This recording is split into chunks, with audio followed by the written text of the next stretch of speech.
Hi, this is Phoenix, and I'm going to read a scene from my newly released book, In the Garden of Evil. I'm going to read a scene that features the devil as well as Adam and a devil, which would be Ringer. So without further ado, here it is. This is from the chapter in the first book called The Bite. "It's time," Lucifer said. Ringer nodded. The devil began to transform into a green snake, thinking about what was about to happen. The plan was to get Adam closer toward his corruption with a harmless bite. When the transformation was complete, Ringer put out his hand and let the devil slither into his arm. Ringer then went to Adam. Onto his arm. Ringer then went to Adam. "I hope he can handle this," Ringer said.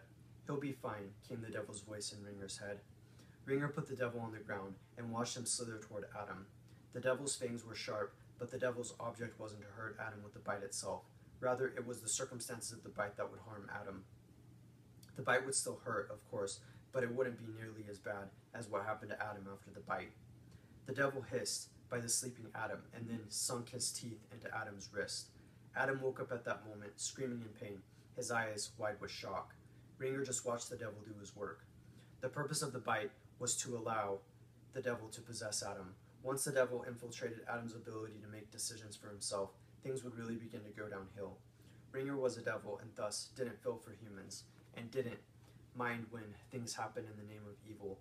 Still, Ringer couldn't help but feel some empathy for Adam, and even though Ringer tried to block it out, it was there. All that time in hell made you penitent and more open to good, Ringer thought, and allowed himself to enjoy Adam's screams of pain.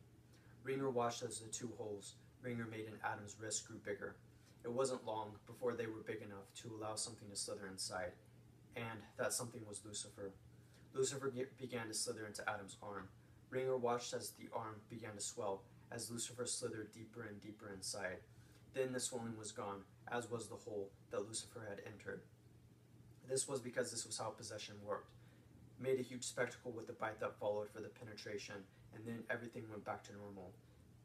That is, except for Adam, who was now possessed. Adam looked at Ringer. "Something's different," he said. "Of course something's different. You're possessed." "By who?" "You feel him in you, don't you?" "I feel someone." "The devil." Had Adam really just gotten possessed by the devil? He looked at his wrist as though expecting to see a hole or something, but there was nothing. And yet he felt penetrated. Someone was in his head, whispering things to him, hissing. Adam was just barely beginning to be in tune to what was being whispered. He couldn't make out the words, but he could tell that the speaker wanted him to do something. "What's happening to me?" Adam asked. Ringer smiled darkly. "It's nothing you can't handle." Adam took a step forward, not of his own will. "I didn't do that." "Of course you didn't." Panicked, Adam said, "Satan's possessed me, hasn't he? If you believe in Satan." "Don't get cute with me," Adam said, and wanted to scream at the whispering in his mind. "You're scared, aren't you?" Ringer said. "You think this can't be good, don't you?" "I'm possessed by the devil," Adam shouted. "How is that good?" Then Adam said, in a voice that wasn't his own, "The car's coming. I don't want them to know you're here." Ringer nodded and then disappeared. Adam said to the devil within him, "What are you going to make me do?" In the voice that wasn't Adam's, Adam said, "You'll be seeing soon enough. You aren't going to like it. On the plus side, you won't remember what happened immediately after, when I leave. But then, and then after that, you'll start to remember fragments of what happened. Then it will come together." Adam needed to run. He could sense that things were going to go very wrong. Something about the devil running through his veins felt extremely wicked, unpredictable, slimy. To top it all off, there was fear. Adam could hear his heart pounding excessively, anticipating that something extreme was about to happen, that Adam perhaps was going to do something he never would have done, but now had to. Adam tried to dart to the field, his plan to get as far away from here as possible. However, he couldn't move, the devil keeping him rooted. "Not so fast, Adam," came the devil's voice through Adam's. "You're not going anywhere until this is complete." "You can't make me do what I don't want to," Adam said. "You might be surprised at what I can do." Adam could see a car approaching them. "Looks like they're coming," Lucifer said. "Please don't," Adam begged. Lucifer just said, "I have to." The car was much closer now. It would be passing them in about half a minute. "You don't have to commit acts of evil," Adam said, preparing himself for the devil's actions. He couldn't pick up on what the devil was thinking, but he was picking up on what the devil was saying, through him. The devil wanted Adam to jump into the road. Adam said, "I'll fight you." You can't make me do what I don't want to do. We'll see about that, Adam.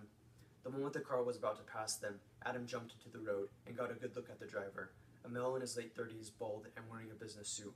He saw the driver see him with a look of surprise as he turned the wheel. Swerving to avoid hitting Adam, the car drove into the field beside the road and stopped. The man looked as though he was going to get out of it, but he didn't when he saw Adam. It was as though he saw something. Adam realized what was wrong. He could see his reflection in the driver's side window, and he saw that his eyes were black. Before Adam could decide what this meant, he put his hands under the car. "Please don't," Adam said, understanding what the devil wanted him to do. Lucifer said, "You must." Adam, with strength that he wouldn't have had in normal circumstances, flipped the car. The car did a few sideways somersaults in the air, and then landed on the back. Adam could hear the man screaming inside. "You murderer," Adam said, seeing where this was going. "Yes, but who's going to stop me, might I ask? Obviously you can't, which is important because it tells me things about you. I can only possess effectively those whose wills have begun to falter. Clearly you faltered. Clearly your resolution isn't as strong as you thought it was. So, while you might see this as wrong, what I'm making you do is something that, if given enough time, you would do yourself." "You're lying," Adam said, seeing that the man was bleeding now, begging Adam to help him. "Evil runs in your veins, even without me," the devil said. "I can feel it." "Get out of me," Adam screamed, his soul writhing, seeing himself picking up the car and flipping it in the air again. "I have no intention of doing that," the devil hissed. "Not until we're finished." "The man's dying," Adam cried. "Surely you don't mean to kill him." "Who am I?" Lucifer asked. "What do you expect from the Prince of Darkness? You expect me to be a saint? Sorry to disappoint, Adam, but I'm far from a saint." "You don't have to do this," Adam pleaded. "I do, Adam. I do." Adam went to the car and opened the door. The man was begging that Adam stop. Adam saw how innocent he looked and couldn't understand what it would take for a human to do what he was doing now. Nothing justified it, not even the little fact that Adam was possessed right now, and yet he knew people would do this to each other if they had the strength. What Adam did not agree with was that he would do this anyway if given the chance and time to consider it. Adam was not evil. Perhaps he had evil tendencies, but every person did. It was the nature of sin and the fall. Adam didn't, however, indulge those tendencies. "You're indulging right now," the devil said. "Get out of me!" But the devil did not. Adam pulled the man out of the car. He was bleeding in terrible shape, had hit his head at least once, had hit his face at least twice, and his nose even looked broken. The man needed to get to a hospital. Adam used all his mental strength to force the devil not to control him, but it didn't work. A second later, Adam had punched the defenseless man, and hard. The man screamed. Adam was about to punch the man again when Ringer appeared. Never before had Adam been so happy to see Ringer. "It's better if we leave him for dead," Ringer said.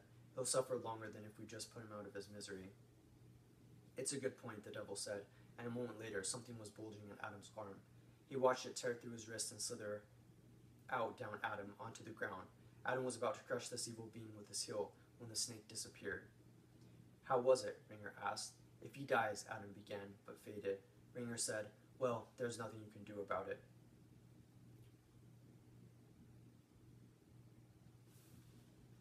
All right, that's good for now. I hope you enjoyed what you heard, and if you're interested in reading my book, you can find it on Amazon. Just type in The Garden of Evil and Phoenix, and it should pull up. I hope you enjoyed this. This is Phoenix, and thanks.